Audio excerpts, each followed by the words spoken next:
Alright, this is Epp 2.3.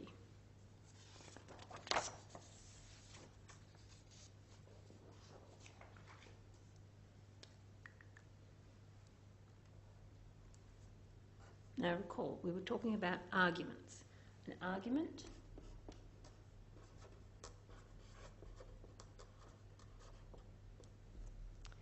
is a sequence of statements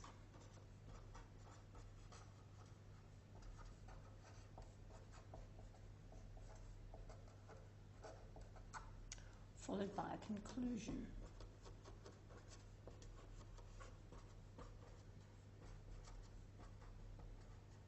Okay, so here we have the statements.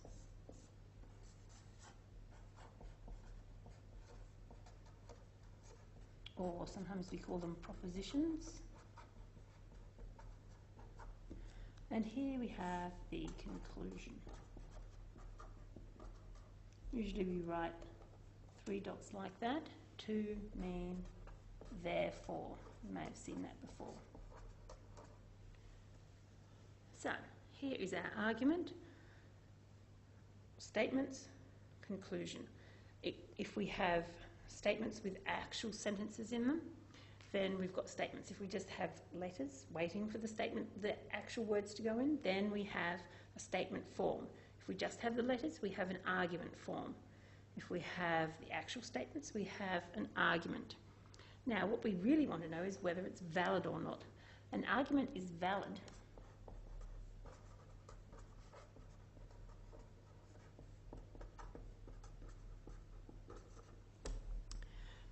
if no matter what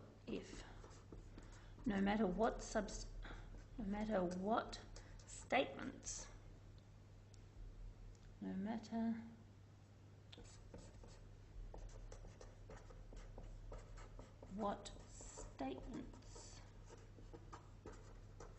are substituted, if all the premises are true,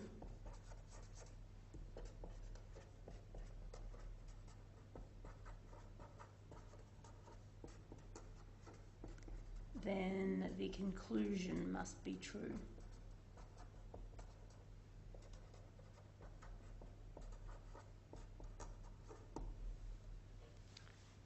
And we can use truth tables to find out whether that's the case or not. So let's have a look at, well, an argument is valid if the argument form is valid. So the form has just got the letters. When we put the statements in, it won't matter. Okay? If the form is valid, then the argument will be valid. So let's have a look at the procedure for checking that.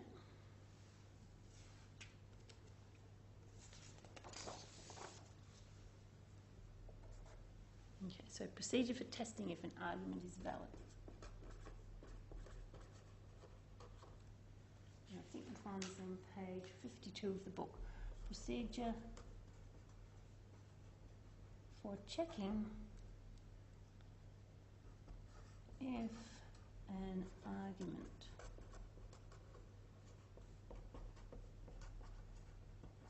is valid.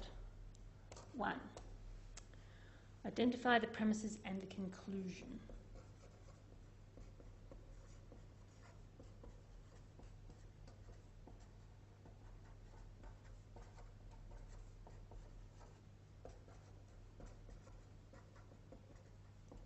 In the argument form.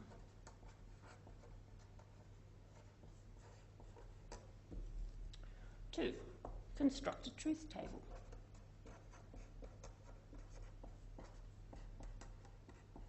I hope you've already been practicing constructing truth tables. And 3, a critical row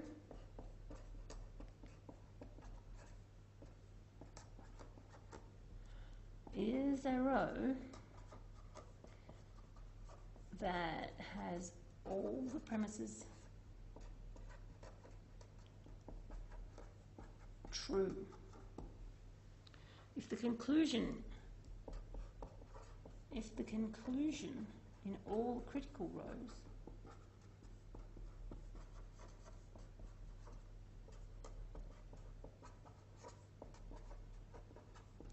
is true, then the argument is valid.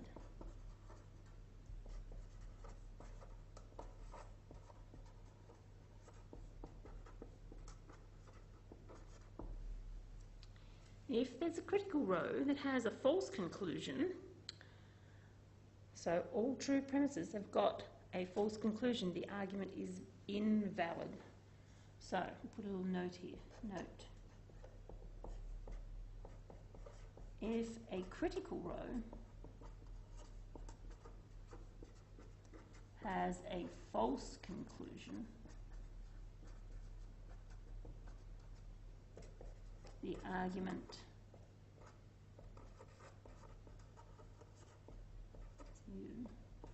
is invalid,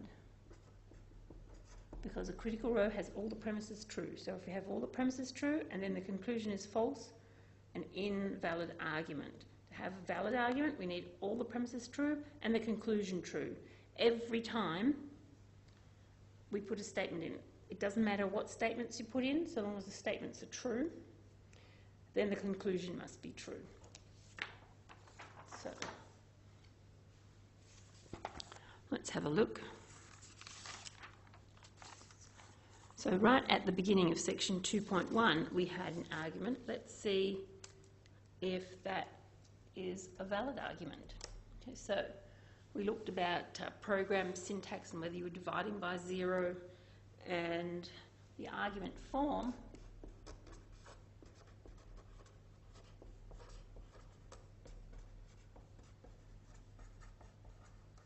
at the start of section 2.1 was if P or Q, then R. Therefore, if not R, then not P and not Q. So let's write this in symbols. We have P or Q implies R. Put little brackets around here so we're absolutely sure. Therefore, not R implies not P and not Q. We say, we can use De Morgan's laws to make this a little bit simpler. We can make that not P or Q. All right, so we look at what we have to do. It says, identify the premises and the conclusion. Okay, so here we have a premise, one premise, and here we have the conclusion. All right, so this is the premise, this is the conclusion. Well, we'll make not R implies not P or Q. That will be our conclusion. So the next thing, so we've identified the premises and the conclusion. We were lucky because there was only one premise, and well, there can only ever be one conclusion. And now we have to construct the truth table.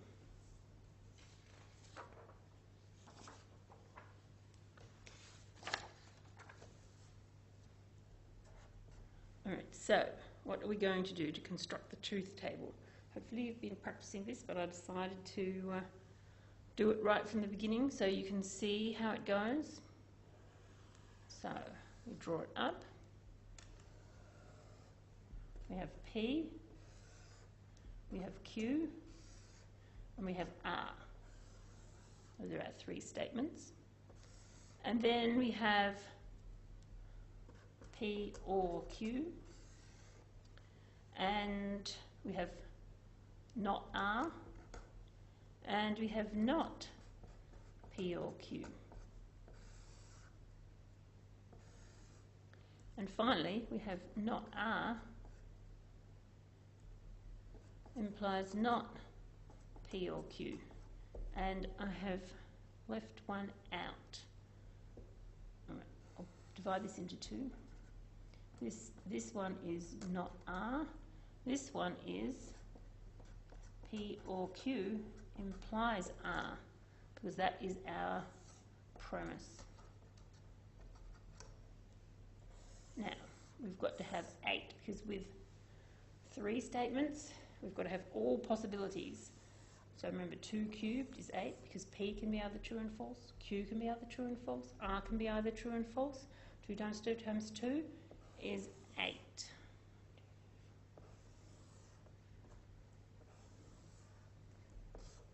It would be better to use a ruler. You can use a ruler.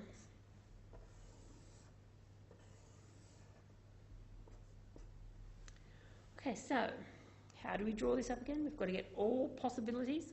So we start here, there's 8 altogether, so we start with 4 trues and then 4 falses. If we had P, Q, R, S, we'd have to have 16. We'd start with 8 trues and then 8 falses.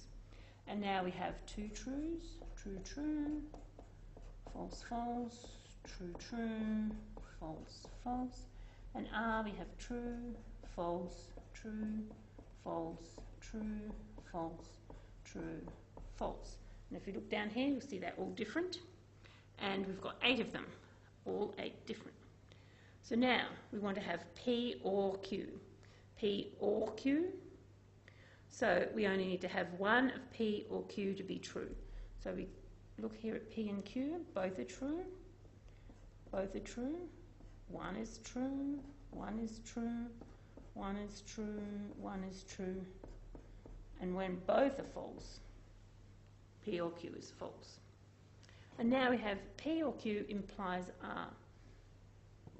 So we have to look here for the P or Q and then R.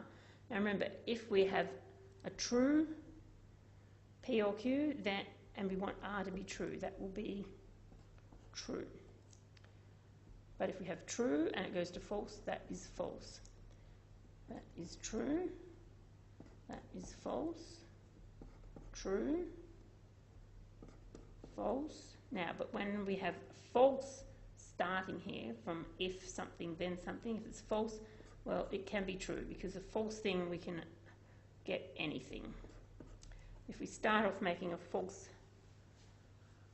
conclusion, if we start off with something false, we can conclude all sorts of things. I think previously said if 1 equals 2, then we can prove a whole lot of other things that are not true. So, here, this is the truth or falsity of P or Q implies R. Okay, remember this is our premise. So this is what we're going to be looking at to see which is the critical rows. All the ones with true will be the critical rows because we've only got one premise. Remember, a critical row is one where all the premises are true.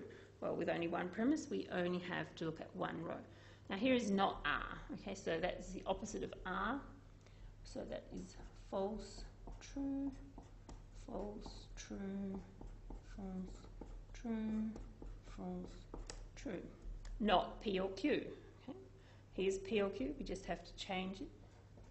False, false, false, false, false, false, true, true. Now we have not R implies not P or Q. So we're looking at these two columns. Remember, if we have something false, we can prove anything. But if we have true, we can't prove false. True, false, true, false, true, true. So now we have to look at the critical rows. I was going to bring my highlighter, but I forgot. So here's our premise. So this is true, and look, this is true. Here we have true, true, true, true, true, true, true, true. So all the critical rows, the ones with the true premise, have a true conclusion. So all critical rows, in all critical rows, i.e. rows where the premise is true,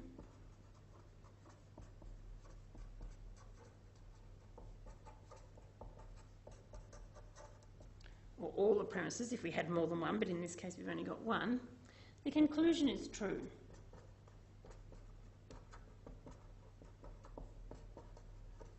Therefore,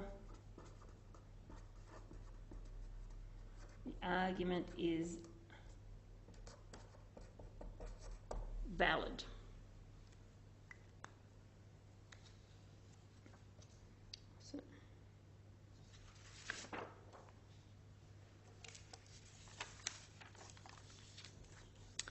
All right, so we're going to look at some slightly simpler arguments to start with. And we can build up to more complicated ones, but I thought we may as well have a look at a slightly complicated one to start with so that you could see what was happening.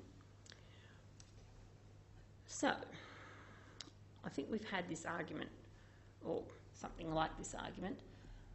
If we say, if I am at New Parliament House, then I am in Canberra. And say, I am in New Parliament House, therefore I must be in Canberra.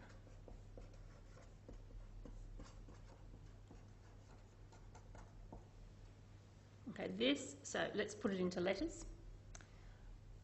I am at New Parliament House, we can call P. I am in Canberra, we can call Q. Okay? So we have P implies Q. P, therefore Q. This has got a special name, it's a particularly famous sort of argument. It's called, modus ponens, which is Latin for method of affirming.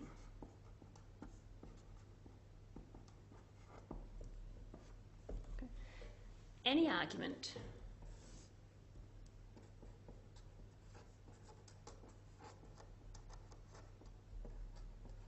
with two premises, which is exactly what we've got here, two premise, one conclusion, and one conclusion, is called a syllogism. Here we have the major premise and the minor premise. So, is this a valid argument?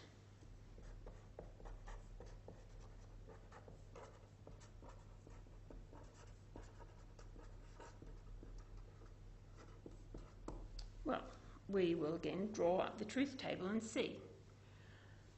So, what do we have to do first? Identify the premises and the conclusion. Premise, premise, conclusion. Okay? So, next one, draw up the truth table.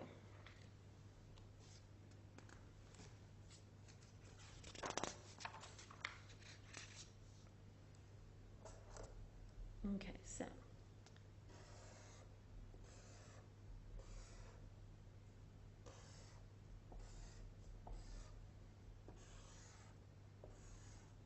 we have P, Q, P implies Q, and we'll put P and Q again, because here are the premises, and here is the conclusion.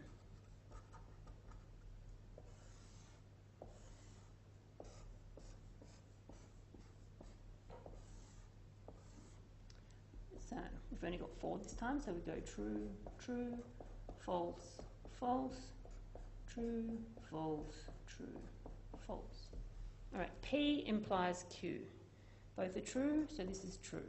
True implies false, that will be false. False can imply anything, false can imply anything. All right, we'll put P again, true, true, false, false. And we'll put Q again, true, false, true, false. Okay, so now we need to look for the critical row. The critical row where all the premises are true. Or the top row. No, the premises are not all true here. So this is the only row we have to look at. Here, this is the critical row. All the premises are true. both the premises are true. In this case, both. And the conclusion is true.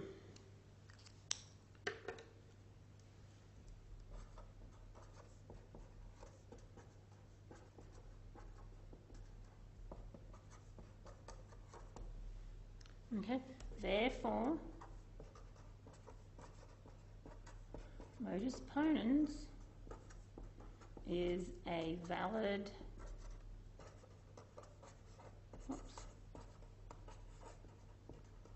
argument form.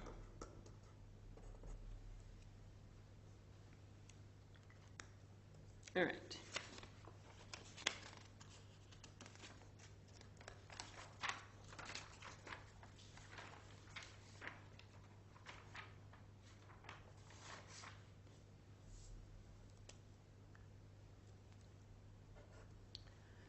We can also have modus tollens.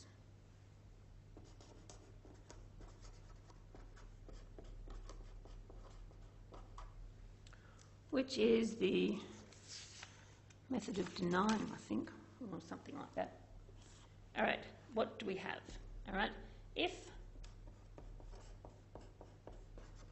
I am at New Parliament House, then I am in Canberra. I am not in Canberra.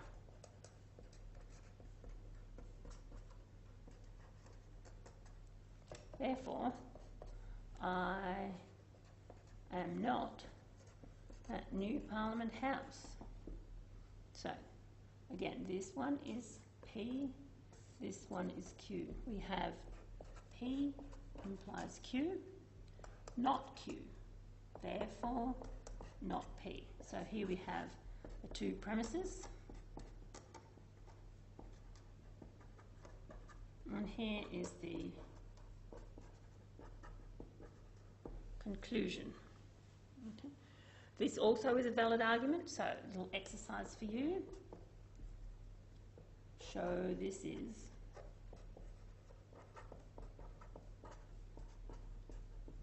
a valid argument, or we could say a valid argument form.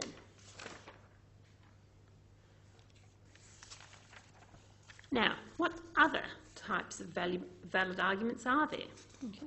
Well, we'll go through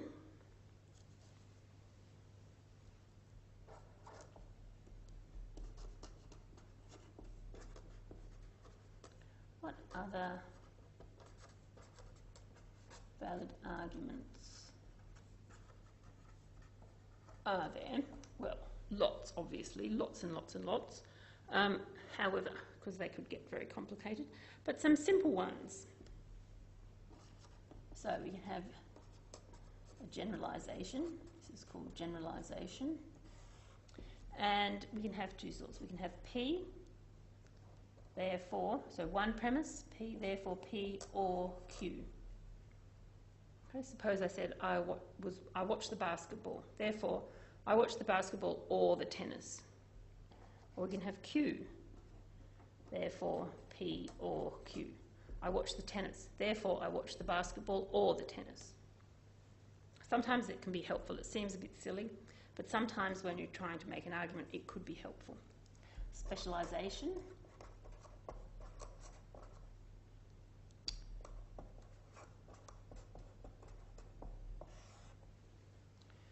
So we can have P and Q. Therefore P.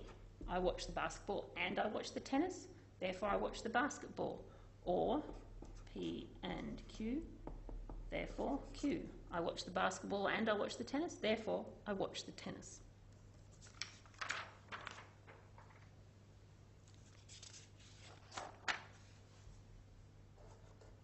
We can have elimination.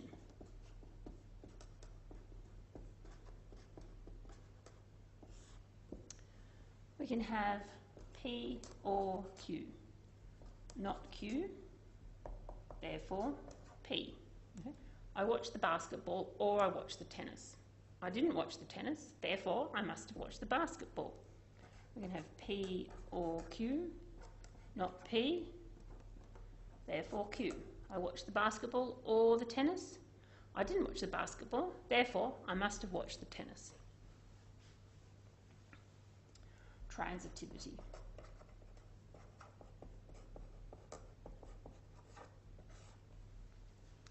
We have P implies Q, Q implies R, therefore P implies R.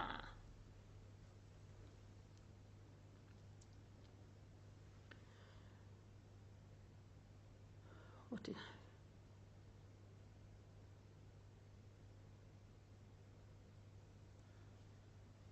All right. If we'll do New Parliament House. If I am at New Parliament House, I am at Canberra. If I am at Canberra or in Canberra, I can go to Questacon. If I'm at New Parliament House, I can go to Questacon. I won't write that out. You can make up one for yourself. I had another one. If my television was working, which it isn't, then I can watch the Olympics. If I can watch the Olympics, then I will know the medal count. If my television is working, then I can know the medal count.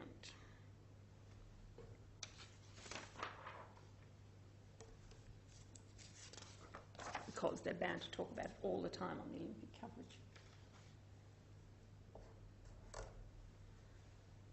All right, and so now we have proof by division into cases.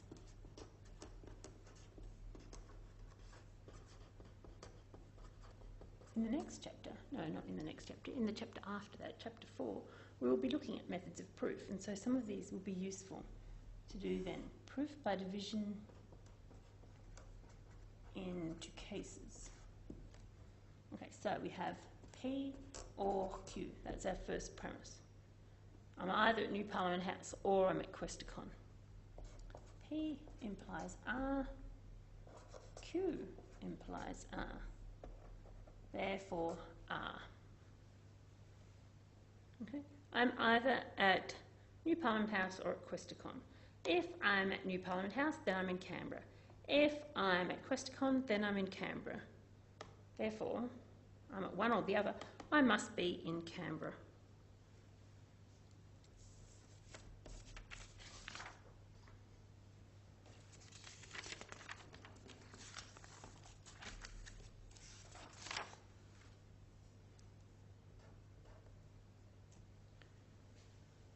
Okay, a fallacy is when you make a mistake. Okay, so a fallacy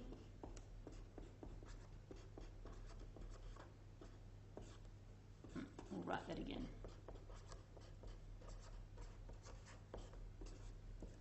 Is an error in reasoning.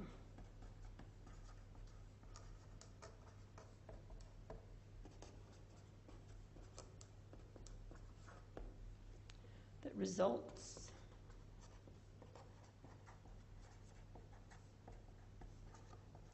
in an invalid argument.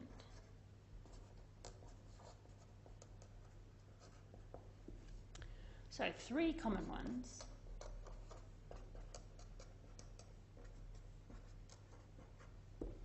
Are using ambiguous premises.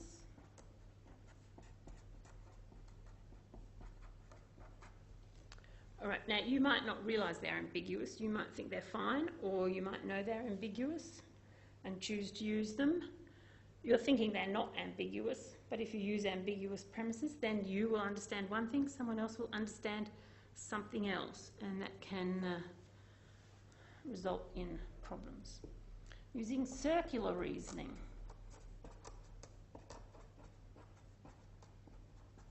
Okay, so that is assuming what you want to prove.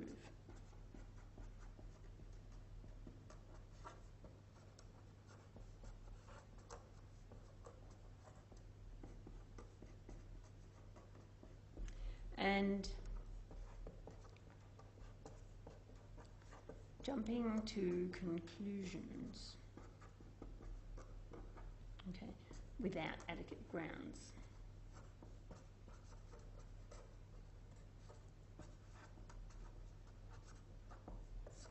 So when we're doing it with the letters, the P, the Q and the R, this should be hard.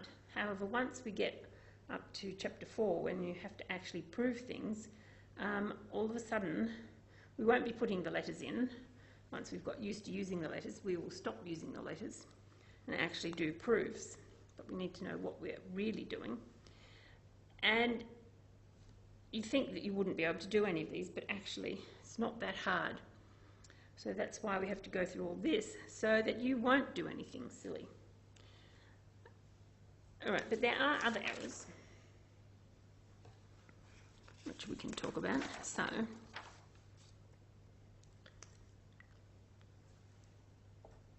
we can have the converse error. Now, you may remember that when we had the conditional statement, we had the contrapositive, the converse and the inverse. The conditional statement sort of is equivalent to modus ponens.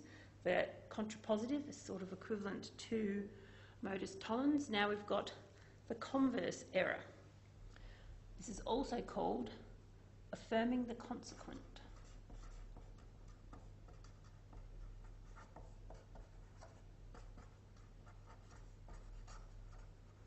Okay, you need to know what all these names are, so if people start sprouting it at you, you'll know what they're talking about and they won't be able to put anything over you. Alright, so how does this work? Now, it seemed to me that since we've got people who are also listening in Melbourne and Sydney, we should have a Melbourne or a Sydney example. So, if I am at the Opera House,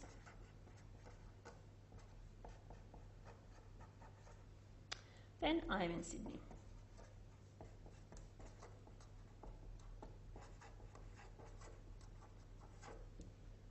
Okay, I am in Sydney.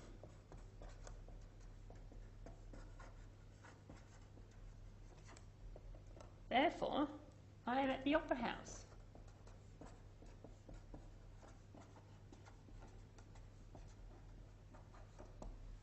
Well, that's not true, is it? Okay, I could be in Sydney and I could be at Darling Harbour, or I could be at Bondi Beach or Parramatta or anywhere, but not at the Opera House. So this is not a valid argument. So let's have a look. How does it work? We can have, if I'm at the Opera House, that's P. I'm at Sydney, Q. So we're saying Q, therefore P. Right, let's write it down. P implies Q. Q, therefore P. All right, let's check if this is a valid argument.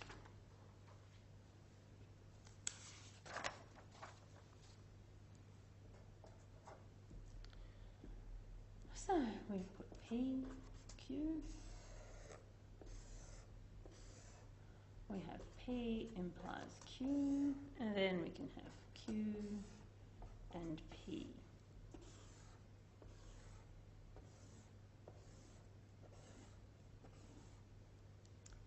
True, true, false, false. True, false, true, false. Now P implies Q. True, true is true. True, false, no, that's false. False, we can't prove anything. False, we can prove anything. Q, we'll put that down again. True, false, true, false. So here are our premises.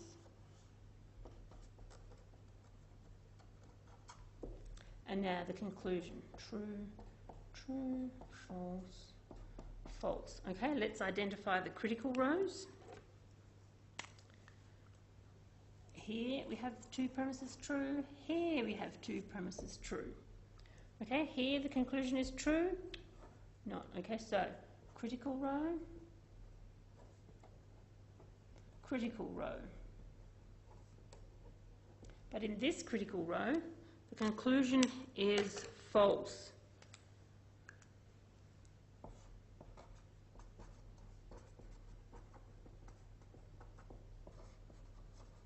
Conclusion is false here, therefore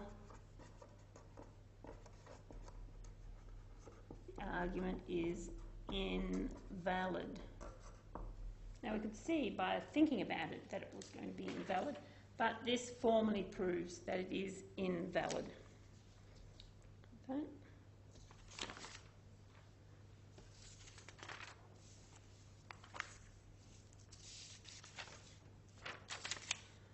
All right.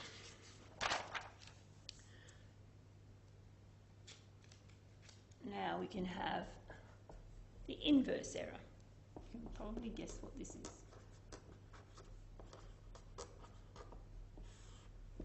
Okay. So this is also called denying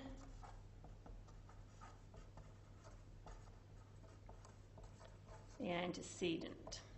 Okay, so if I am at the MCG, then I am in Melbourne. I am not at the MCG.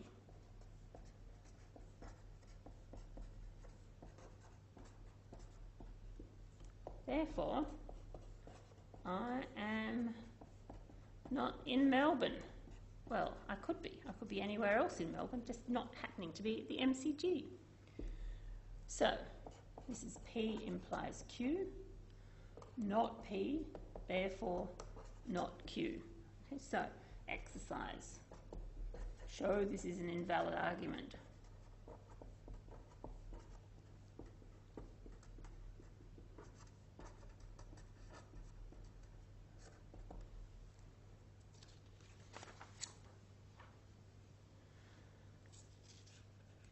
So, if you have a valid argument form, so that was,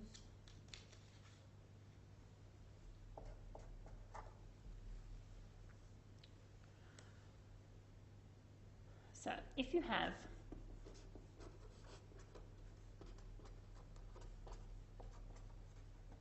a valid argument form, but a false premise,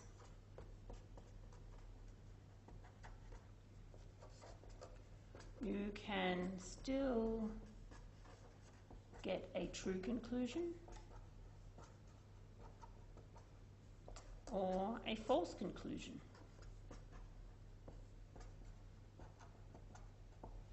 Okay, because once you've got a false premise, then all sorts of things can happen. So, for example, we haven't seen this type of argument. We're going to lead on to these in chapter 3. All birds can fly. Now, is that true? No, because there are some birds that can't fly. All right, a penguin is a bird.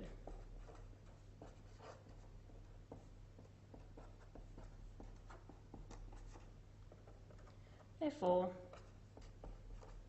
a penguin can fly.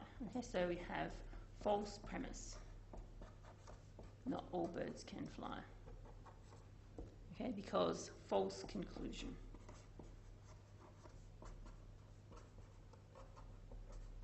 If you look at them underwater, penguins do appear to be flying when they go through the water, but a certain essential part of flying is that you are up in the air, not going through water. Basically, if you are in water, you are swimming. So they swim underwater. Now, you can try and think of one which has got a false premise and a true conclusion. Well, we could say all birds can fly. A magpie is a bird, therefore a magpie can fly. False premise, true conclusion. So, an argument is sound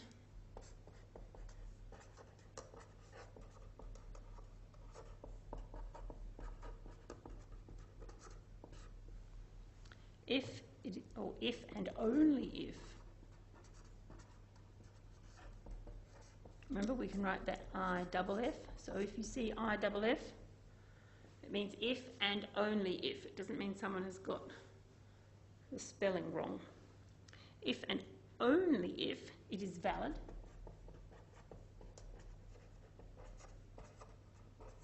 and all its premises are true.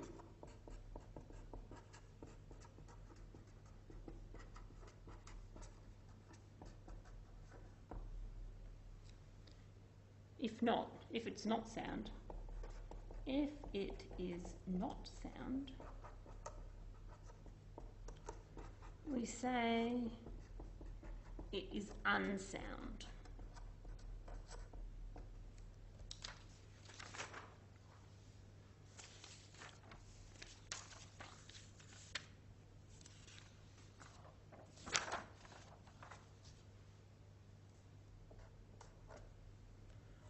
Okay, now we can look at the contradiction rule.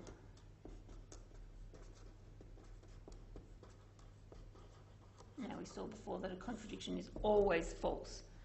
So you suppose,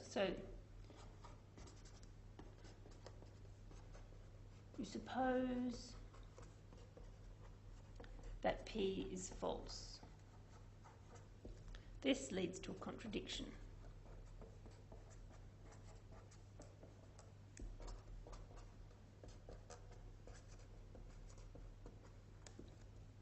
Therefore,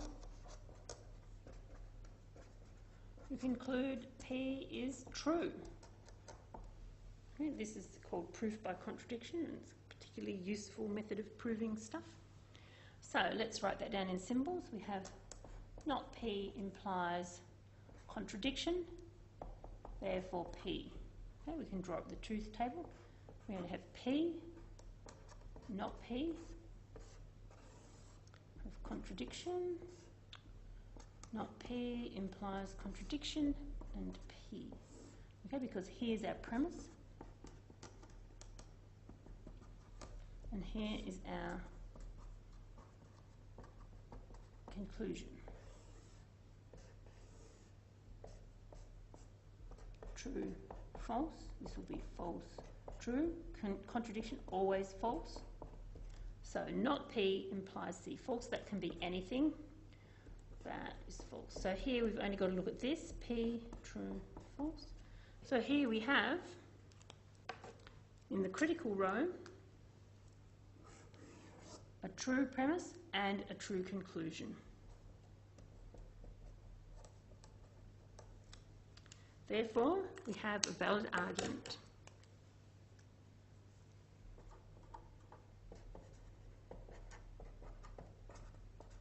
This is a valid argument.